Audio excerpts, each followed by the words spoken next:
Well, good morning. We're ready to embark on a new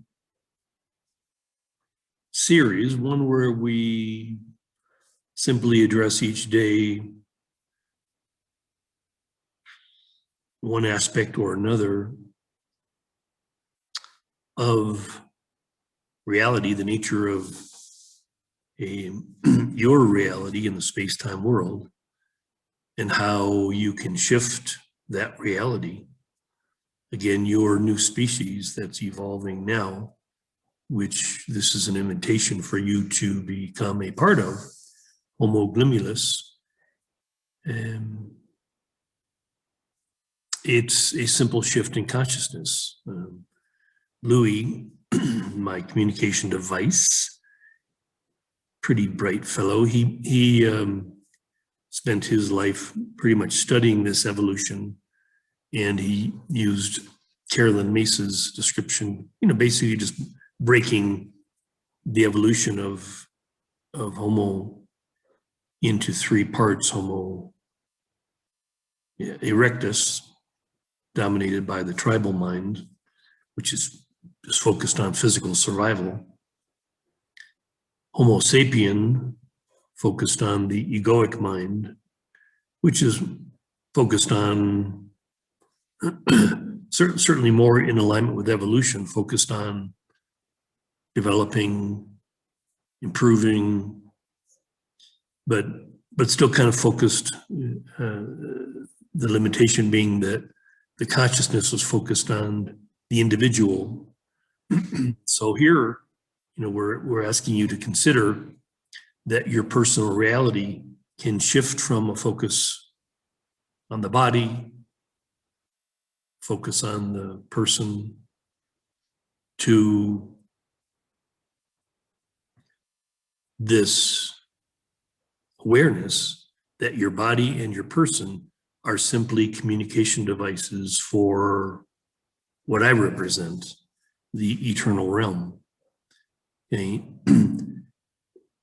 As you become aligned with this reality, seeing your function as a portal channel for the unmanifested, then your reality just opens up incredibly. Okay, you've aligned yourself with an unlimited power. Okay, the power that exists in the unmanifested is without limit. Okay, again, this realm that I'm speaking from is beyond the limitations of time and space.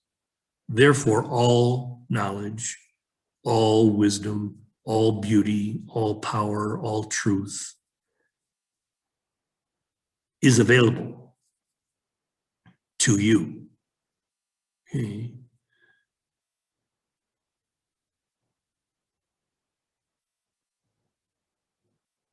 Louis, in his sort of mental framework, using constructs to help you understand,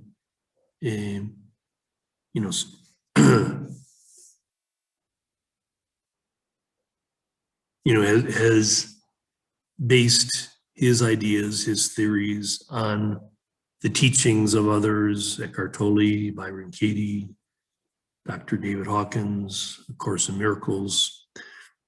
All of these pieces, okay, pointers to the big picture.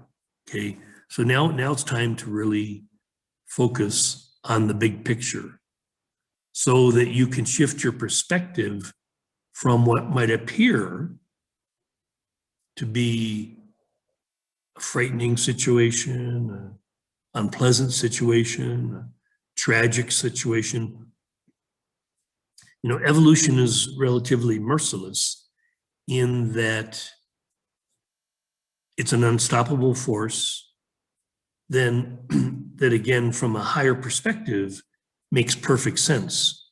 But if you're locked into a lower perspective, a limited perspective, it can seem very frightening or very unpleasant. Like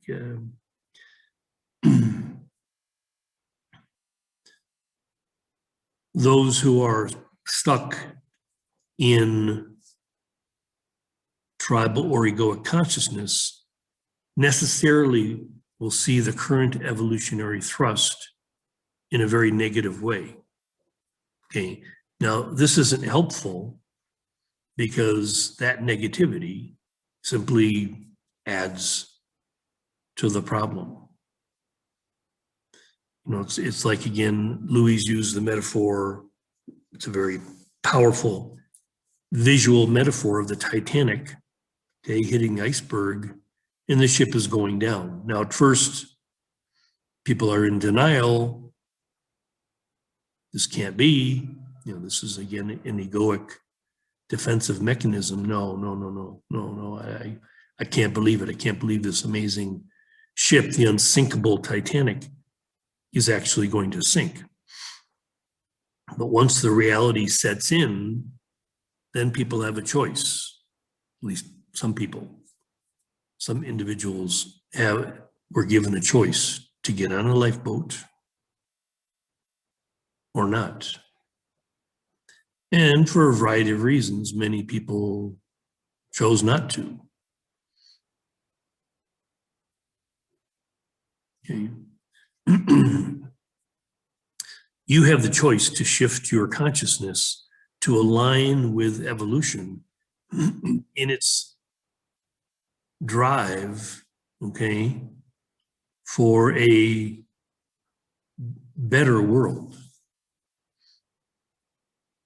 Okay, beyond simply the survival of Earth and its life forms, there's a bigger picture that this unmanifested wants to fully manifest. Okay, and this calls for a higher life form than currently exists on your planet. Now, there's evidence of this life form evolving. You know, Louis would certainly be a bit of evidence, and I'm sure you know others, hopefully you know others in your life, or you probably would not be listening to me or to this me. There's no real me. Sun King is not a me. Because you want to be guided by even more than a sense of hope. You want to be guided by a true sense of trust that what is happening in the world is a really good, there's no good or bad, but what's happening in the world is evolution at its best. Okay. Evolution always is doing two things. This is, you know, Louis used a lot this, you know, Taoist symbol to have you understand in this dance of evolution, there are two things going on. And ideally, you're conscious of the two things and you're willing to participate in the two things. There's the the death of the old and the birth of the new. Essential, okay? The death of the old is the most important, the most essential. It's the most difficult part of evolution because there's resistance, right?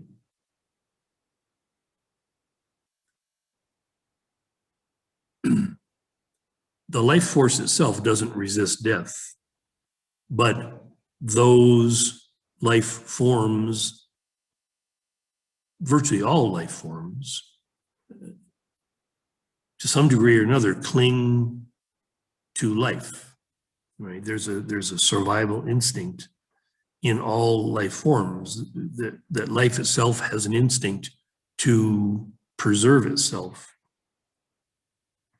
But if you watch more in, say, the plant kingdom than the animal kingdom, you watch how gracefully life forms allow death of older forms, right? I mean, look at a forest, how beautifully you see the new life beginning, seeds germinating, and in order for the new life forms to flourish, old forms need to disappear. Old trees need to fall down, allowing light, adding nutrients to the soil, doing those things to support the new growth. Okay. And you see in animals a pretty keen intention for survival. You see animals, those that would be prey, running away from a predator. But at some level, you'll see the animal become willing to let go of its form, be food for the other forms. Okay, what appears to be the highest level of evolution thus far on your planet, Homo erectus, even Homo erectus isn't as keen, as determined to survive as Homo sapien. Homo erectus is much more accepting of death because it's much closer to the animal kingdom, and it's much more familiar with the cycle of life and death. Homo sapien has developed this very unusual, really aberrational, irrational belief that death is an enemy and death should be overcome at all costs. And so much of the intelligence of Homo sapien has gone into trying to not simply survive, but somehow beat death, overcome the natural force of evolution. But as should become very clear, evolution always wins. Okay, the power that I represent clearly is winning, and so it looks from a limited perspective to be what you might call an apocalypse or a catastrophe or a disaster if the vast number of humans, Homo erectus and Homo sapien, are exterminated. But this is, in fact, what is happening, and this is actually what evolution demands. Okay, it's the best thing by far, not just for the survival of your planet, but if you knew fully, and this is again what I hope to show you, offer you the consolation or the comfort in knowing what's coming, that you as an individual potentially can become this new human. But even if you cannot, even if your highest contribution to this process is to drop your body, you can be assured that the new species that's evolving will be a dramatic improvement over the former.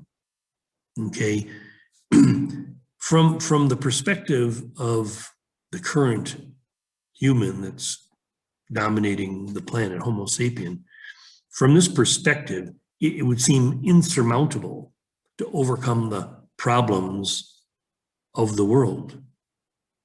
But from the perspective that I represent, it's quite simple. It's not difficult. It's not complicated. It's actually very, very simple. It simply means a shift from the consciousness that would manifest as greed, selfishness, cruelty, I mean, these aspects of Homo erectus and Homo sapien that are very unpleasant, very unfriendly to the planet and to each other. Okay, this is what's going to shift. The new human won't have these impulses. There won't be any opportunity any longer because there won't be any self-centered interest. Okay, and again, it's not taking away something from the existing form. It's actually just creating something new and so much more attractive that this is what everyone will choose. They will choose a more attractive way of life. Okay. And this is where I know Lou, introduced the work of Dr. David Hawkins. If you understand energy, if you understand power, then it's very simple to realize that the power of love, for example, is so much greater than the power of hate. Power of hate is so much stronger than the power of fear. Okay, fear is what represents the tribal mind. Hate is what represents the egoic mind, and love is what represents Homo globulus, the new consciousness, a new earth. It's dominated by the energy of love, the energy of generosity, the energy of gratitude, the energy of enthusiasm. Okay, so this is what I want you to hear, and you, to whatever degree is possible, you can align your personal reality with the reality of which I speak. It's not difficult to do it. You've seen, if you've been following the story of Louis, he's a very common human being. Nothing special about him, intelligent, but all of you have the same native intelligence. It just, everyone is born with this potentiality.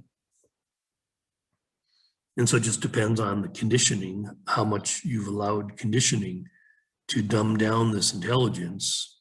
That, conditioning will simply take away the natural genius, the natural brilliance of every human child, okay, that allows it. And some, the lucky ones, like Louis, were not socialized well. Sort of something strange about certain individuals that don't accept the conditioning, that rebel against authority. And because of that, they become these potential new humans. Because every human would become this if they didn't accept the conditioning. Okay, evolution will demand this. And again, those that are unwilling, seemingly unable, but truly unwilling to align with evolution, guess what? Evolution, it's been going on for millions and billions of years. Evolution simply says, well, come along with the evolutionary thrust, or you perish. So it's an exciting time. It's an amazing time. I mean, individuals like Louis have sort of known about this for decades, or at least had a sense about it, this time that you're in right now. And so it's been like this waiting game for the past 50 years of your time. But again, from the perspective of eternity, 50 years is a blink of the eye. But it's happening now, okay? In this decade that you're in now, your species is going to radically shift. You, to whatever degree you choose, can shift with it, can accept it, can rejoice it, can celebrate it. It's a really, really great thing. So try to shift your mind from looking at, again, the egoic things. That we'll look at situations in the world and go, this should not be. This is not correct. There's something really dramatically wrong. Like it would almost seem to a highly intelligent, egoic mind, like this is impossible that something so horrific could be happening. It's just impossible. Well, again, shift your mind. Evolution would show you that it's very possible and actually very, using words like good and bad really are rather inane, but it's like useful. Okay, situations are useful. Individuals can become useful if they align themselves with this transformation that's happening on your planet, to your species, and it's a great thing. Try to trust. From my perspective, I'm offering you a view, big picture view. It's an amazing thing. And within a decade, you're going to see amazing, unbelievable. I mean, things that truly to the rational mind would seem impossible, but they will evolve, they will manifest fully. And for those that are ready, those that are prepared, those that are open to accepting this very positive shift, it's truly something remarkable and something to be celebrated. Something that sort of makes sense of the past 5,000 years of your development as a Homo species.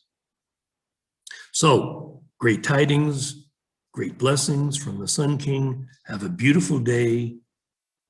Enjoy your world. It's a remarkable place. It's heaven. It can be. And it's up to you if you want to join Louis and create heaven on earth. It's a happy time.